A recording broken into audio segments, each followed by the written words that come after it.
Assalamualaikum warahmatullahi wabarakatuh. Pertama-tama, mari kita panjatkan puja dan puji syukur kepada Allah Subhanahu wa Ta'ala yang telah memberikan kita kesehatan dan nikmat hingga saat ini. Dan bagi siapapun yang mendengarkan presentasi ini, semoga selalu diberikan rezeki dan juga kesehatan yang berlimpah dari Allah Subhanahu wa Ta'ala. Amin. Baik, langsung saja. Kami dari Teknik Grafika dan Penerbitan Politeknik Negeri Jakarta kelas GR6A. Di sini kami ingin mempresentasikan mengenai memahami kebudayaan Islam. Baik, berikut ini merupakan konten-konten yang akan saya presentasikan dan teman saya presentasikan nantinya. Yang pertama itu nanti di sini kami akan berkenalan terlebih dahulu. Lalu yang kedua kita akan membahas mengenai kebudayaan Islam. Yang ketiga ada prinsip dari kebudayaan Islam, lalu ada ciri-ciri dari kebudayaan Islam itu sendiri. Lalu selanjutnya ada sejarah intelektual Islam, lalu ada bagaimana masuknya Islam di Indonesia pada awal-awal. Lalu apa saja kebudayaan-kebudayaan Islam yang berada di Indonesia. Baik, selanjutnya perkenalkan, di sini nama saya adalah Antonius Aurio Andri Kustanto. Di sini saya biasa dipanggil oleh sebutan Rio. Dan di sini ada teman saya yang akan mempresentasikan juga nantinya, yaitu ada Hisham Ahmad Al Faisal yang biasa dipanggil dengan Faisal. Baik, langsung saja pada materi yang pertama ini, yaitu kebudayaan Islam. Baik, di sini terdapat beberapa pengertian dari kebudayaan itu sendiri yang nantinya akan saya simpulkan.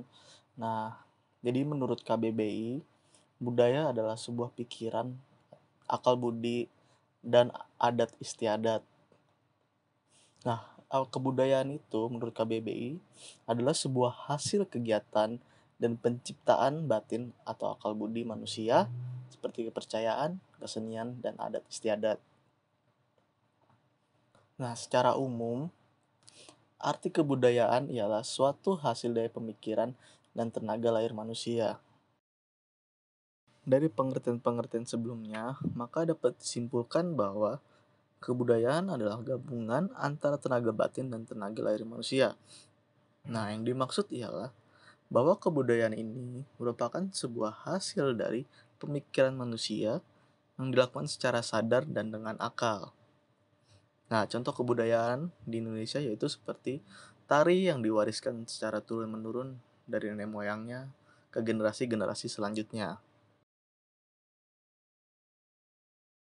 Nah, maka dari itu, pengertian kebudayaan Islam adalah sebuah hasil dari pemikiran manusia yang dilakukan secara sadar dan dengan akal, namun hal tersebut dilakukan dengan berlandaskan nilai-nilai tauhid dan nilai-nilai syariah sesuai dengan ajaran Islam itu sendiri. Baik, selanjutnya yaitu di sini ada beberapa wujud-wujud dari kebudayaan Islam itu sendiri. Di sini kami mengkategorikannya sebagai 3, yaitu pertama ada wujud ideal. Nah, wujud ideal di sini dimaksudkan adalah seperti kumpulan-kumpulan ide-ide, gagasan, nilai-nilai dan norma-norma peraturan yang dikembangkan secara ajaran Islam.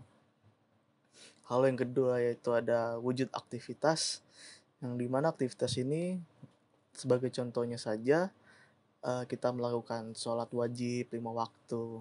Nah, itu merupakan wujud kebudayaan Islam dalam wujud aktivitas. Lalu yaitu ada wujud artefak atau benda. Nah, di sini yang dimaksud adalah bahwa kebudayaan-kebudayaan dalam Islam ini juga mempunyai wujud dalam berupa benda. Contohnya seperti hasil karya-karya atau lukisan, dan bisa juga seperti buku-buku yang dihasilkan, seperti di buku-buku filsuf-filsuf, seperti itu. Baik, di sini saya Faisal akan melanjutkan presentasi dengan materi prinsip kebudayaan Islam. Prinsip kebudayaan Islam. Salah satu prinsip dari kebudayaan Islam adalah bahwa produk atau hasil dari budaya tersebut tidak bertentangan dengan nilai-nilai tauhid dan syariah di dalam Islam. Arti dari tauhid itu sendiri merupakan dasar agama Islam yang secara persis diungkapkan dalam kalimat La ilaha illallah dengan arti tiada yang berhak disembah selain Allah. Selain itu, tauhid sebagai ilmu yang mempelajari tentang sifat keesaan Allah, di mana Allah itu satu, zat yang memiliki segala kesempurnaan dan tidak ada satupun yang bisa menggantikannya. Syariah secara istilah dapat diartikan sebagai suatu sistem atau aturan yang bisa jadi mengatur hubungan antar manusia dengan Allah atau hubungan manusia dengan manusia. Dan pada intinya, apapun yang berkembang di dalam masyarakat dan tidak bertentangan dengan ajaran Islam, maka kegiatan-kegiatan tersebut dapat diklasifikasikan sebagai budaya Islam. Dengan catatan tidak bertentangan dengan nilai-nilai tauhid dan syariah di dalam Islam. Dan di sini saya akan memberikan contoh prinsip-prinsip kebudayaan Islam. Yang pertama itu kebudayaan yang tidak bertentangan dengan Islam. Contohnya seperti tahlilan setelah ada orang meninggal. Yang kedua, kebudayaan yang sebagian unsurnya bertentangan dengan Islam. Contohnya tradisi jahiliyah seperti tawaf di Ka'bah dengan telanjang. Yang ketiga, kebudayaan yang bertentangan dengan Islam. Contohnya seperti budaya memberikan sesajen, misal sebagai syarat peruntungan ataupun sebagai penambah rezeki. Selanjutnya, di sini saya akan menjelaskan tentang ciri-ciri kebudayaan Islam. Ciri-ciri kebudayaan Islam. Yang pertama yaitu mengesahkan Tuhan. Kebudayaan Islam selalu mengedepankan Allah Subhanahu wa taala.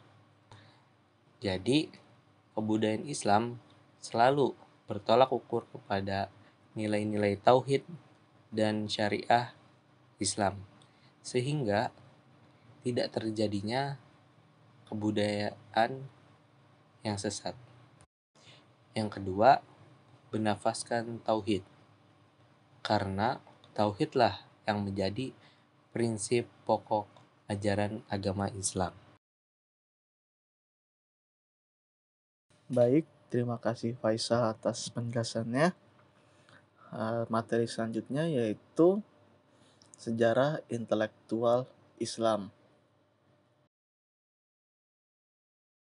Menurut Profesor Dr. Harun Nasution, di sini terdapat 3 fase periode dalam sejarah kebudayaan Islam.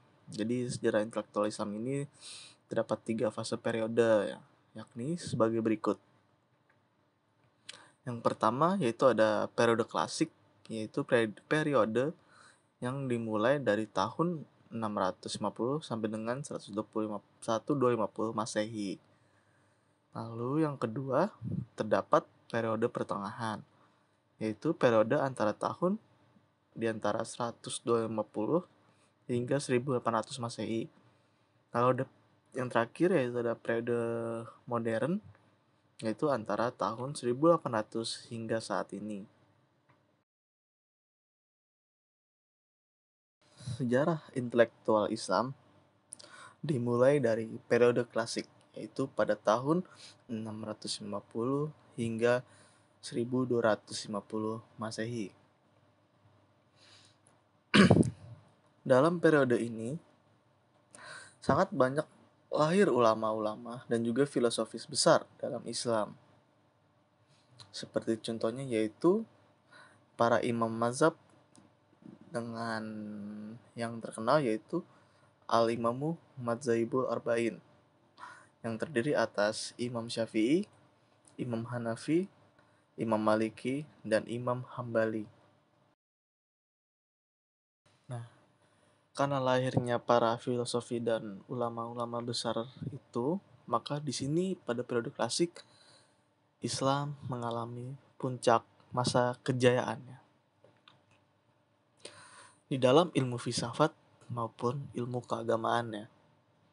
Nah, hal ini juga diperkuat dengan lahirnya filsuf-filsuf besar di dunia Islam seperti Al-Kindi, Al-Razi, Al-Farabi, Ibnu Miskawai, Ibnu Sina, Ibnu Bajjah, Ibnu Rusdi, dan masih banyak filosofis dan ulama-ulama yang lainnya.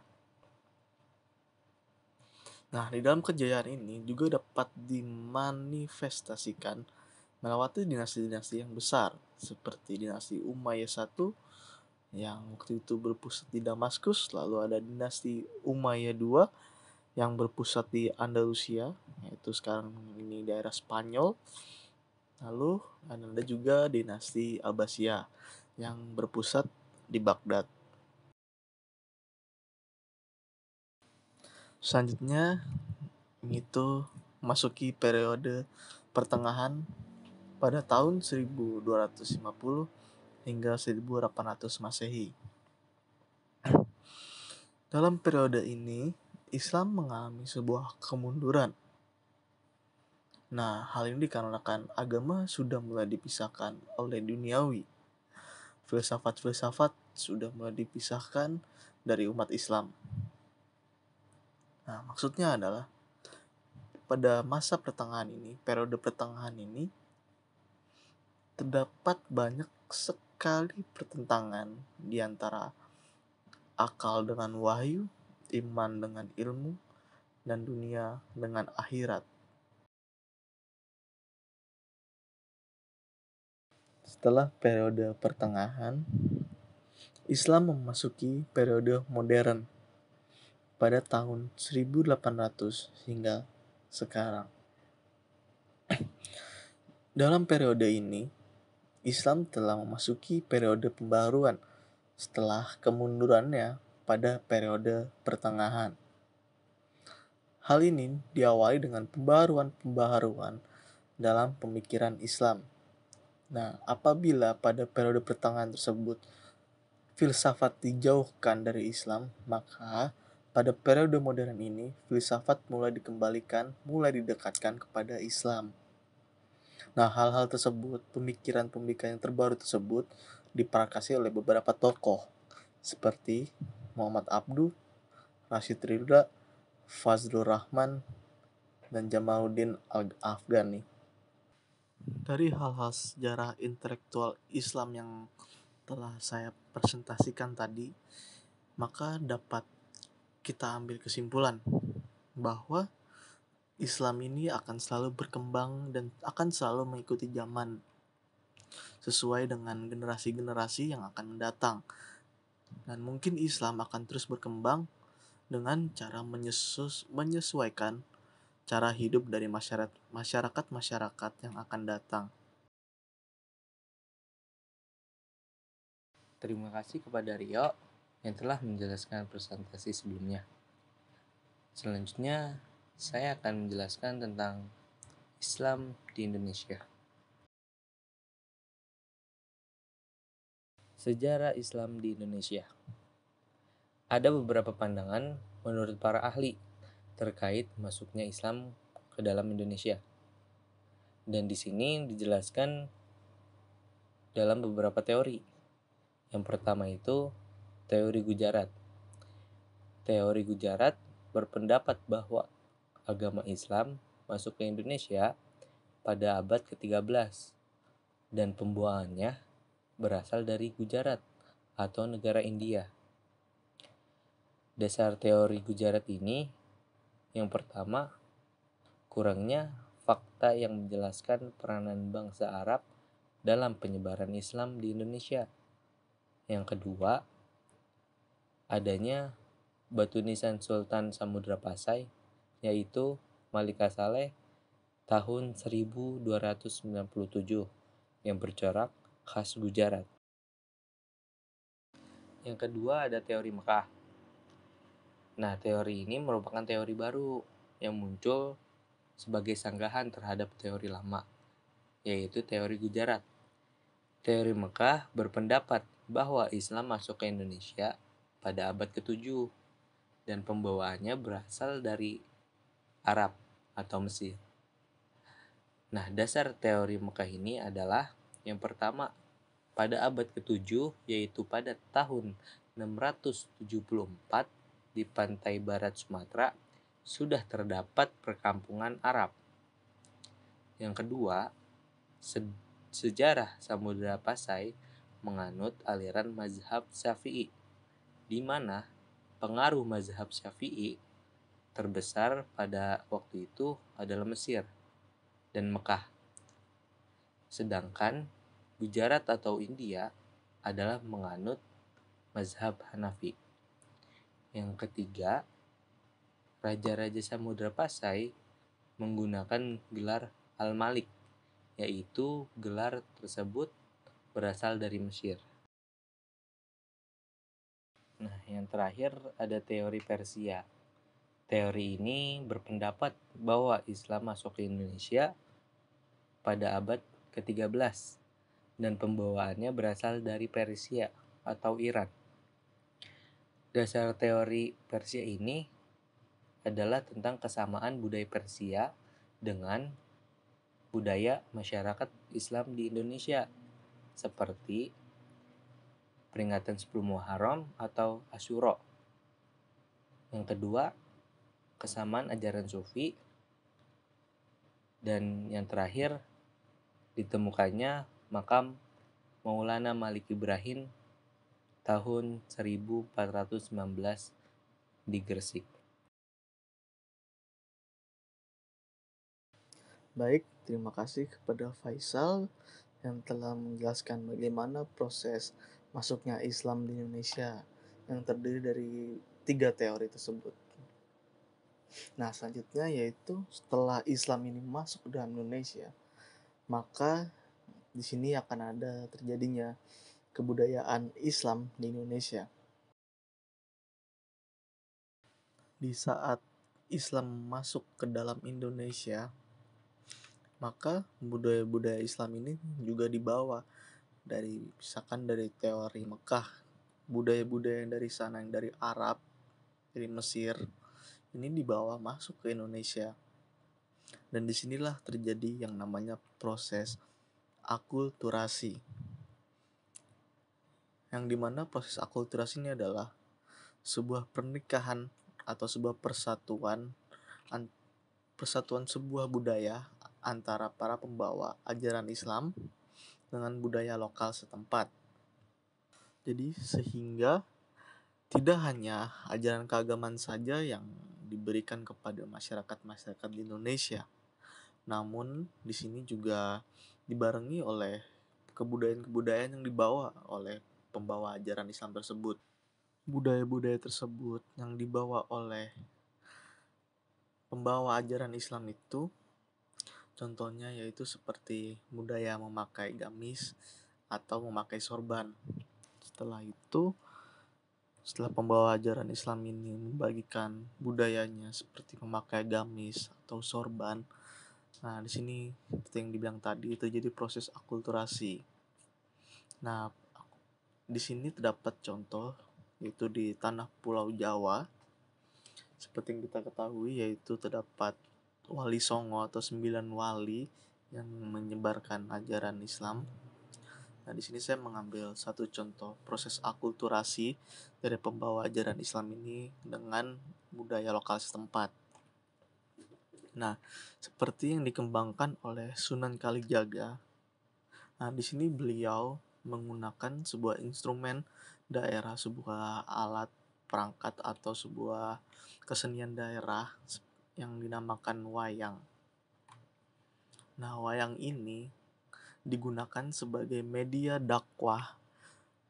Si Sunan Kalijaga ini dia menggunakannya sebagai media dakwah yang dimana pewayangan ini diharapkan untuk dapat menyebarkan agama Islam. Dengan adanya instrumen pewayangan itu sebagai media dakwah, maka masyarakat-masyarakat di daerah itu dapat dengan mudah mempelajari agama Islam karena pewayangan ini merupakan sebuah hal yang melekat kepada masyarakat, sebuah ilustrasi. Nah, maka dari itu Sunan Kalijaga ini menggunakan instrumen pewayangan sebagai media dakwahnya untuk menyebarkan agama Islam di tanah Jawa. Nah, tadi merupakan proses akulturasi yang terjadi di tanah Jawa. Nah, di sini saya mempunyai satu contoh lagi proses akulturasi yang terjadi di luar tanah Jawa. Seperti contohnya pada Kalimantan Timur. Nah, di Kalimantan Timur ini terdapat sebuah proses akulturasi yang mempunyai wujud sebuah tari. Nah, nama tarian tersebut yaitu tari Jepen. Nah, tari ini merupakan tari kesenian khas Kalimantan Timur yang dikembangkan oleh suku Kutai dan juga suku Banjar yang pada waktu itu yang mendiami kawasan pesisir Sungai Mahakam. Nah, tari Jepen ini mempunyai ragam gerak yang sangat dipengaruhi oleh beberapa kebudayaan. Nah, contohnya itu kebudayaan Melayu atau kebudayaan lokal setempat di Kalimantan Timur itu dan juga kebudayaan Islam. Nah, itu merupakan proses akulturasi yang terjadi di Kalimantan Timur.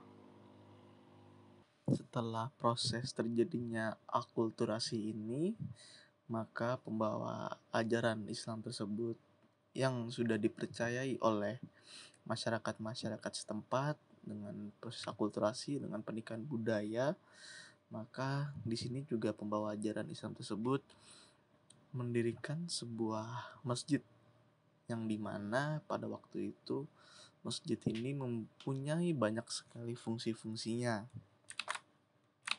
Contohnya tidak hanya sebagai tempat untuk ibadah saja, namun masjid ini juga sebagai tempat untuk para masyarakatnya bercengkrama dengan masyarakat-masyarakat yang lainnya.